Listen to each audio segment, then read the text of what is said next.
Bonjour, je reviens vers vous de nouveau avec une vidéo autour de l'intuition. Si vous n'avez pas vu mes vidéos précédentes, n'hésitez pas à aller les voir. Il y a une sorte quand même de continuité dans ce que je vous transmets sur cette thématique, même s'il n'y a pas forcément besoin de les voir dans un certain ordre, mais il y a quand même une continuité dans ce que je partage. Et d'ailleurs, je rebondis sur des commentaires que je reçois sur les vidéos que je vous partage. N'hésitez pas à m'en mettre vous aussi des commentaires ou à me poser des questions. Ça me permet d'avoir toujours des choses à continuer à vous partager. Il n'y a pas de questions bêtes, comme on dit toujours. Il n'y a que des questions qui sont, on va dire, universelles, que tout le monde se pose, mais que des fois, il suffit que quelqu'un ose l'écrire pour que les autres se disent, ah, chouette, ça va répondre à la question que je vais poser justement. Donc, n'hésitez pas.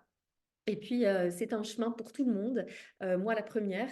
Donc toutes les questions que vous vous posez, bah, dites-vous que je suis passée par là et peut-être j'y passe encore. Donc, n'hésitez pas à partager vos questions, vos commentaires. Ça enrichit complètement l'expérience de chacun, de tous ceux qui écoutent ces vidéos et qui regardent ces vidéos, parce que vous me voyez. J'aimerais donc, du coup, aujourd'hui, vous parler de la différence entre les idées et les pensées. Avant que j'oublie, je voudrais vraiment nommer Lulumineuse, que certains d'entre vous connaissent sûrement. Si vous ne la connaissez pas, bah, vous pourrez aller voir ses œuvres, son travail. Lumineuse, c'est une enseignante spirituelle qui est magnifique et qui m'a vraiment porté énormément dans ses enseignements il y a déjà plus de 10 ans que je la connais et j'ai vraiment été portée par ses enseignements pendant très très très longtemps. Là, ça va faire quelques années que je ne la suis plus parce que je me suis orientée vers d'autres enseignants, mais je pense et j'espère qu'elle continue de partager aussi merveilleusement bien tout ce qu'elle a partagé pendant de si nombreuses années. Et puis, c'est elle qui, la première fois, il y a plus de 10 ans, m'a fait prendre conscience de la différence entre les idées et les pensées. Et je pense toujours à elle quand je parle de ça, parce que je sais que c'est vraiment cette prise de conscience, le jour où j'ai regardé ses vidéos et ses enseignements sur ce sujet, qui m'ont vraiment permis de comprendre un peu plus le chemin vers l'intuition. Donc, la différence entre les idées et les pensées. Les idées, ça vient de notre intuition. Les pensées, ça vient de notre mental. Voilà, je pourrais clore la vidéo maintenant, mais je vais continuer, je vais développer encore un peu plus. Les idées, c'est justement l'inspiration. C'est ce qui nous vient lorsque l'on fait justement ce fameux vide dont je vous parle déjà, je vous ai déjà parlé plusieurs fois dans les vidéos. Quand on revient dans un espace d'être, dans un espace de sécurité où on peut vraiment être pleinement présent dans l'instant présent, dans l'existence, où on n'est plus en train de se dire ah, il faut que je fasse ci, il faut que je fasse ça, et si, et avec le mental qui, euh, qui pullule d'informations, on est vraiment juste dans cet état de présent à ce qui est. Dans cette ouverture, j'ai envie de dire, dans cet espace entre guillemets vide, dans le sens où on est juste présent à ce qui est. Juste, je mets des guillemets, hein, parce que c'est déjà quelque chose d'assez, qui n'est pas évident pour chacun, pour tout le monde en tout cas, d'être juste dans l'instant présent. Et quand on est juste dans l'instant présent, quand on est dans l'instant T, présent à ce qui est, eh bien c'est là qu'on fait l'expérience de l'intuition. Et c'est là que les idées peuvent venir. Parce que les idées, c'est toujours quelque chose, en tout cas moi je vous invite à le voir comme ça, d'immense, de grand, et tout d'un coup quelque chose qui, ah, j'ai une idée, comme un eureka qui s'allume, comme une ampoule qui s'éclaire, comme tout d'un coup, waouh, la solution. C'est vraiment quelque chose qui pour moi vient de notre intuition. Donc, c'est notre intuition, notre âme qui nous suggère de faire quelque chose, qui nous propose quelque chose, qui nous montre un chemin, un possible à suivre pour notre chemin d'évolution, de compréhension ou pour notre envie de manifester quelque chose. Les pensées, à l'inverse, c'est quelque chose qui est structuré par le mental. C'est notre réflexion avec notre intelligence mentale qui est très utile, hein, mais qui ne doit pas, en tout cas à mon sens, être le maître à bord de notre vaisseau qui est notre vie. Donc les pensées, c'est ce qui est généré par une réflexion logique, si j'ai analysé ça, puis ça me donne que le meilleur choix à faire, c'est comme ça. Et si je pense que, je réfléchis que, vous voyez, il y a ce truc, je pense que, donc je réfléchis. Il y a cette notion de réflexion avec les pensées.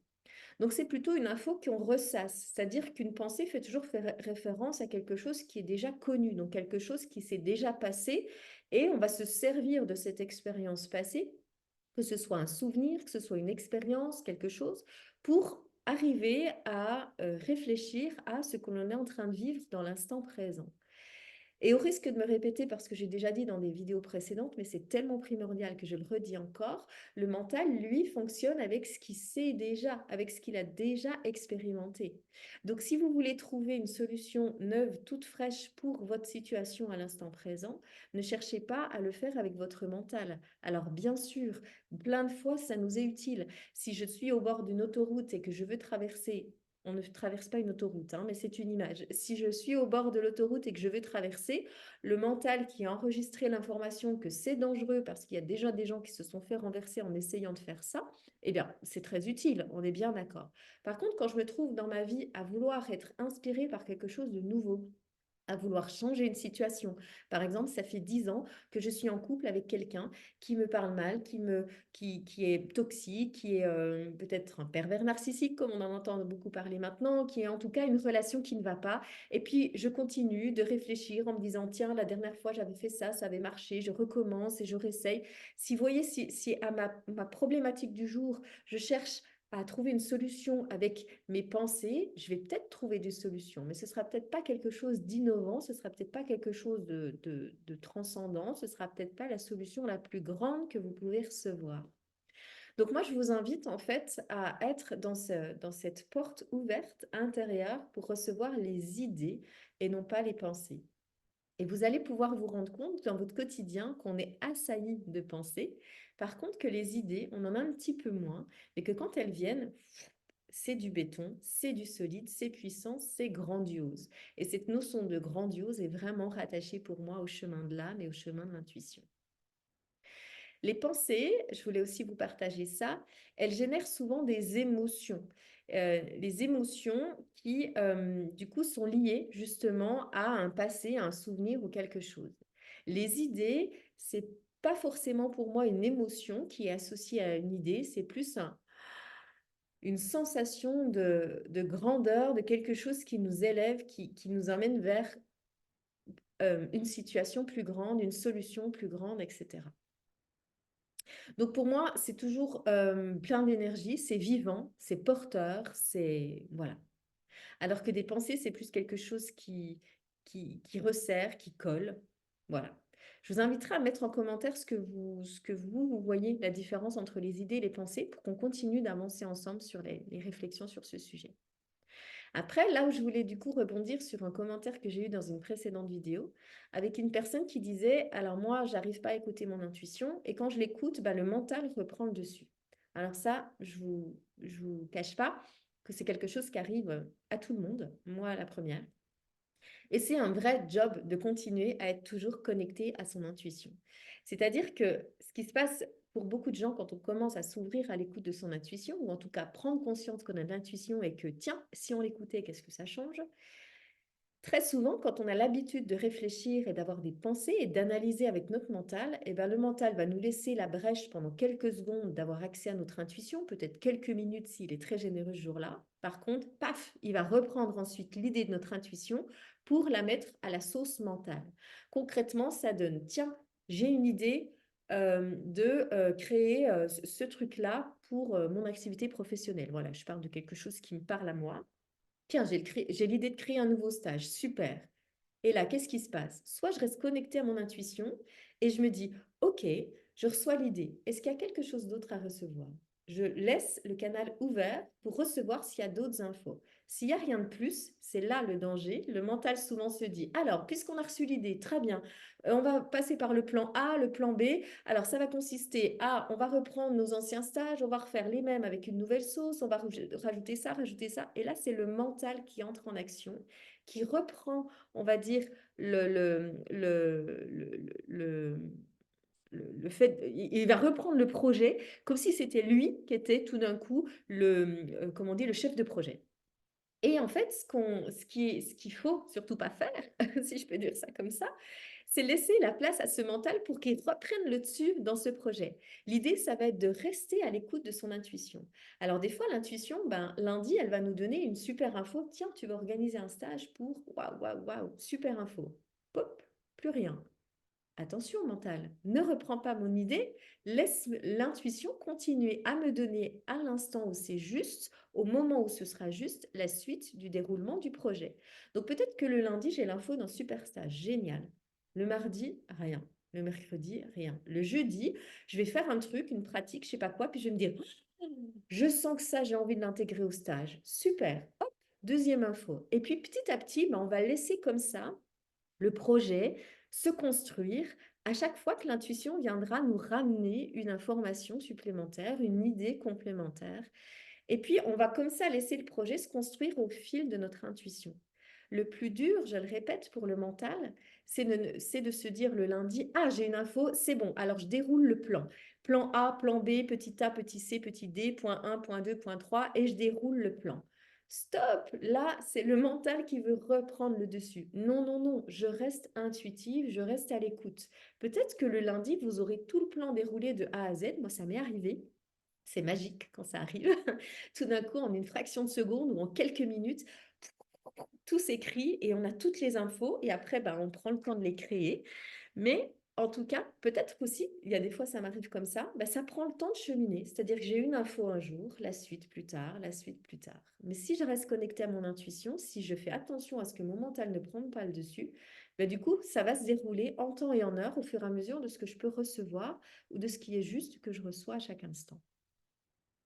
Donc, mon job va consister, comme je vous l'ai déjà dit, à garder l'espace ouvert, à garder l'ouverture, le vide de pensée, d'émotion, tout ça. Vous allez voir dans mes précédentes vidéos, j'en parle déjà beaucoup, pour justement laisser le canal de l'intuition ouvert et ne pas mettre le mental par-dessus comme chef de projet, comme si, ah, on a capté une idée, paf, c'est toi qui t'en occupes. Ah non, non, non, attends, toi, tu viendras au moment où je devrais réfléchir à qui, quoi, comment. Il y aura des phases dans le projet où vous aurez besoin de réfléchir à qui, quoi, comment. Mais il y a plein de phases où c'est vraiment mieux pour moi d'être dans cette écoute intuitive et de se laisser bercer par cette intuition.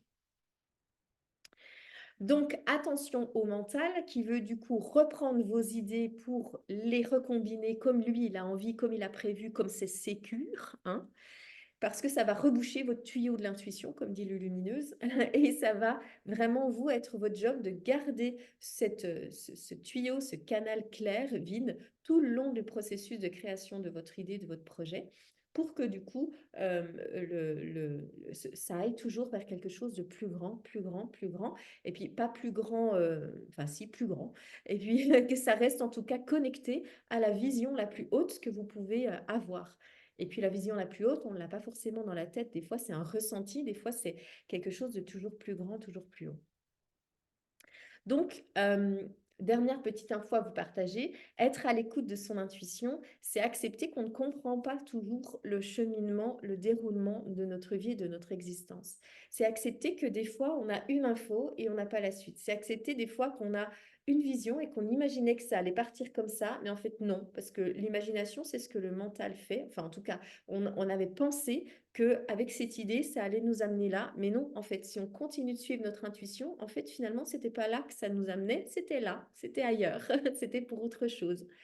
Je donne souvent cet exemple, mais imaginez, vous êtes sur une route et puis il y a tout d'un coup, voilà, vous roulez sur une route où vous avez l'habitude de rouler. Vous prenez toujours la même route pour aller au boulot le matin, pour rentrer du boulot le soir. Et puis là, le soir, vous rentrez, vous prenez la route, puis tout d'un coup, paf, votre attention est attirée par un chemin sur la droite.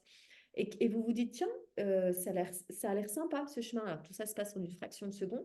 Et puis, vous sentez l'envie de prendre le chemin de droite, alors que vous n'avez aucune idée où il mène, vous ne savez même pas si ça va vous amener à bon port, mais il y a cette envie de prendre ce chemin sur la droite.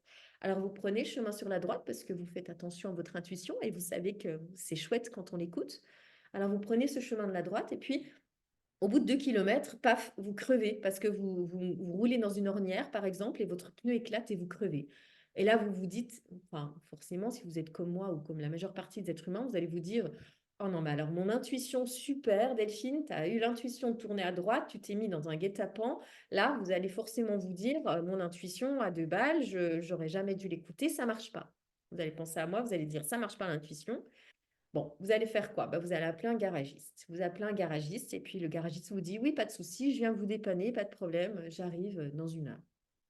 Et puis, il se met à pleuvoir et je ne sais pas pour quelle raison, vous êtes enfermé à l'extérieur de votre voiture, il se met à pleuvoir, vous êtes rincé sous l'eau, là, il pleut, c'est la catastrophe et vous vous redites, oh non, mais l'intuition, mais n'importe quoi, mais plus jamais tu t'écouteras, Delphine, c'est pas possible, machin. Et là, le garagiste arrive au bout d'une heure. Et qui sort du véhicule du garagiste? Un homme incroyable. Et là, vous le voyez sortir et ça fait, dans votre cœur, dans tout votre être, ça fait un arrêt sur image, une sorte de coup de foudre, une rencontre où vous vous dites, waouh, il y a quelque chose. Et là, ce garagiste sort de son véhicule et il vous voit tout inondé, toute moche, toute pas belle, pas du tout présentable. Et il sent son cœur qui s'ouvre et ça fait un waouh, cette personne, dans sa vulnérabilité, dans son authenticité, dans son non-paraître à cet instant, waouh, il y a quelque chose d'incroyable. Et puis, ben, la fin de l'histoire, c'est que vous avez rencontré l'homme de votre vie. Alors, intuition, juste ou pas juste? Vous avez bien fait d'écouter ou vous n'avez pas fait d'écouter? Vous n'avez pas bien fait d'écouter. Si vous aviez écouté votre intuition et repris le mental, bah, au bout d'1 kilomètre, quand vous rouliez sur cette route complètement biscornue, votre mental vous aurait dit, non mais Delphine, qu'est-ce que tu fais? Fais demi-tour, tu vas te prendre dans un piège, je te l'aurais bien dit. Si en plus il se met à pleuvoir, tu te rends compte, tu vas te prendre un orage sur la tête. Retourne, fais demi-tour. Et vous seriez dit, ah oui, non mais n'importe quoi, mon intuition, je fais demi-tour, c'est nul. Bah, vous auriez peut-être loupé la rencontre de votre vie. Alors que là, bah, vous êtes connecté à votre intuition, vous prenez la route de droite, vous roulez sur votre route sans vous poser de questions, paf, il vous arrive un pépin, ok, et alors, si c'est mon intuition qui m'a fait vivre ça, parce qu'il y avait une justesse à vivre ça, pour pouvoir rencontrer cet homme, que c'était prévu que je rencontre comme ça, pour pouvoir en parler après, peut-être faire une histoire, écrire un livre sur cette rencontre incroyable au fond des bois avec cette pluie qui tombait, etc., etc. Vous voyez, on ne sait jamais où nous mène l'intuition. Par contre, ce qu'on sait très bien, c'est là où nous amènent nos pensées, là où nous amène notre mental, parce qu'il nous amène toujours au même endroit. Il nous amène toujours dans un endroit qu'on a déjà vu, qu'on a déjà connu. Il nous amène toujours à être prudent, il nous amène toujours à aller vers une version plus petite de nous, parce que c'est sécure. Donc, si vous écoutez votre intuition, bah, pensez-y. On ne comprend pas toujours là où le chemin a envie de nous mener, là où notre âme veut nous mener. Parce que moi, j'ai l'humilité de comprendre que mon cerveau d'être humain, de Delphine, il est assez petit par rapport à l'intelligence divine de la vie, l'intelligence de mon âme, l'intelligence de la vie, de la source. Et donc, mon mental de Delphine ne comprend pas toujours pourquoi c'est bien de passer sur une route et de me taper une ornière, d'avoir un pneu explosé, d'être sous la pluie. Mais je sais qu'au final, je travaille à ce que mon mental de Delphine accepte, accueille qu'elle ne comprend pas, mais c'est OK, parce qu'elle sait qu'il y a un chemin plus grand à vivre, il y a un chemin qui se mène, qui mène vers quelque chose de plus grand à partir du moment où je reste à l'écoute de mon intuition. Voilà. Donc, je vous invite à faire confiance à l'intelligence divine, à l'intelligence de votre âme, et sans chercher, sans que votre mental se ramène en disant oui, mais je te l'avais bien dit, oui, mais nanana, stop. Placard, je fais confiance à ce chemin qui semble s'ouvrir parce qu'à l'intérieur de moi, je sens que c'est ce chemin-là que j'ai envie de prendre, que j'ai envie de suivre. C'est cette idée-là, c'est cette solution-là, c'est voilà, c'est ce chemin-là. Voilà. C'est tout ce que j'avais envie de vous partager aujourd'hui, mais c'est déjà beaucoup. Vous pourrez peut-être la réécouter plusieurs fois parce que je sais que les vidéos, enfin, en tout cas pour moi, il faut des fois les écouter plusieurs fois pour que ça rentre et que ça devienne une évidence et pas juste une compréhension du mental, que ça s'infuse à l'intérieur de nous. Des fois, il faut réécouter plusieurs fois. Si vous aimez mes vidéos, n'hésitez pas à les liker, à vous abonner à ma page, à les partager, à mettre des commentaires, bref, à faire tout ce qu'il faut pour qu'un maximum de gens les voient, pour que moi aussi je vois que vous m'avez vu, comme ça m'encourage à continuer. Et puis, je vous souhaite vraiment une merveilleuse journée à l'écoute de votre intuition. Et puis, n'hésitez pas à me partager comment vous vivez tout ça pour qu'on puisse continuer à en parler ensemble et puis à s'encourager. Pour que le monde de demain devienne un monde intuitif, eh bien, allez-y, plongez dedans avec moi et puis on avance pas après pas. Je vous embrasse.